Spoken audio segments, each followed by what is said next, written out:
লাহৰী ঘাটত আল্লাহৰ ফৰিস্তা হৈ আহিল ৰসুল আমিন। ভৰা ব্ৰহ্মপুত্ৰৰ বুকুৰ পৰা জীৱন্তে উদ্ধাৰ কৰিলে তিনিগৰাকীকৈ কিশোৰীক। বিশ্বকৰ্মা পূজাৰ দিনটোতে লাহৰী ঘাটত ভয়ংকৰ অঘটন। লাহৰী ঘাটৰ পলাশগুৰিত ব্ৰহ্মপুত্ৰৰ বুকুত এখন টাটা মোবাইল ধুৱাবলৈ আহিছিল এজন লোক। যিখন টাটা মোবাইলত লোকজনে উঠাই লৈ আহিছিল প্ৰায় 9 পৰা 10 গৰাকীকৈ কিশোৰীক। আৰু তাৰ মাজতেই ব্ৰহ্মপুত্ৰত গা ধুবলৈ নামিছিল আটাইকেইগৰাকী। হঠাৎ ব্ৰহ্মপুত্ৰৰ প্ৰবল সোঁতে উটুৱাই লৈ গ'ল 4 গৰাকীকৈ কিশোৰীক। কিশোৰীকেইগৰাকীৰ চিঞৰ বাখৰ শুনি ওচৰৰে খেতিপথাৰত কাম কৰি থকা এইগৰাকীৰ ৰসুল আমিন আগবাঢ়ি আহিল। নিজৰ জীৱনকো তুচ্ছ জ্ঞান কৰি জাপ দিলে ৰসুল আমিনে ব্ৰহ্মপুত্ৰত। আমি পলাগুৰি ইয়াত 3-4টা মান ল'ৰাই আমি কাম কৰি আছোঁ। কাম কৰাৰ পিছত এটা টাটা মোবাইল দি 10-12টা বাচ্চা উঠাই লৈ ইয়াত আহিছে। আহি আজিতো বিশ্বকৰ্মা পূজা, সিহঁতে আহি নদীত গা পা ধুই আছে। ধুই থাকোঁতে অলপ পিছতেই ল'ৰাবিলাকে চিঞৰি আছে।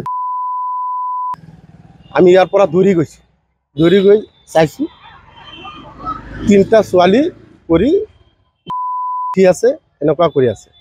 পিছত আমি উঠাইছোঁ। সেই ছোৱালীকেইটাই কৈ আছে যে আৰু এজন আছে। ক'ত আছে? আমি বিচাৰি আছোঁ, বিচাৰি পোৱা নাই। 2 ঘণ্টা 2.5 ঘণ্টা পিছত ওলাইছে 1-1.5 কিলোমিটাৰ দূৰত, তাত পোৱা গৈছে। আৰু মোৰ নাম ৰসুল আমিন। আপোনাৰ ঘৰ? মোৰ ঘৰটো আগতে আছিল মিকি গাঁও, এতিয়া আমি লাহৰী ঘাট কুবুলতুলি আহি গৈছোঁ।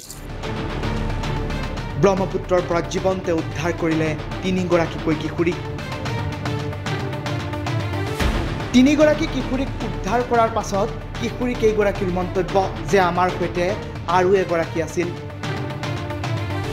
নিৰুদ্দিষ্ট কিশোৰীগৰাকীক বিচাৰি ৰসুল আমিনে পুনৰ দিলে ব্ৰহ্মপুত্ৰত জাপ।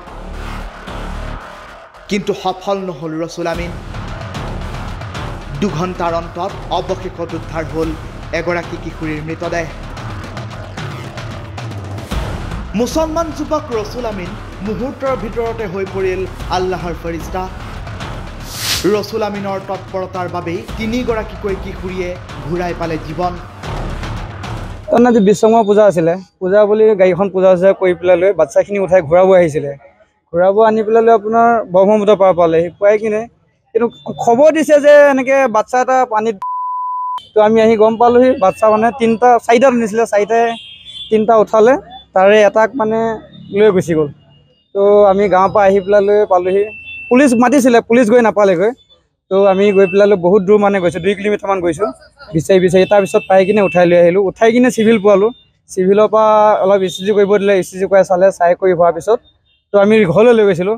পুলিচে আকৌ ৰাস্তাৰ পৰা লৈ আনি বৰ্তমান থানাত এতিয়া জানামতে 4জনী, আৰু কিমানজন নামিছে নাজানো, কিন্তু 4জনীক এতিয়া মানে ইয়াত তাই 3জনী টানিলে, আৰু এজনীতো এতিয়া ইয়াত ডেথে হৈ গ'ল। বয়স আপোনাৰ 11+ হৈ আছে।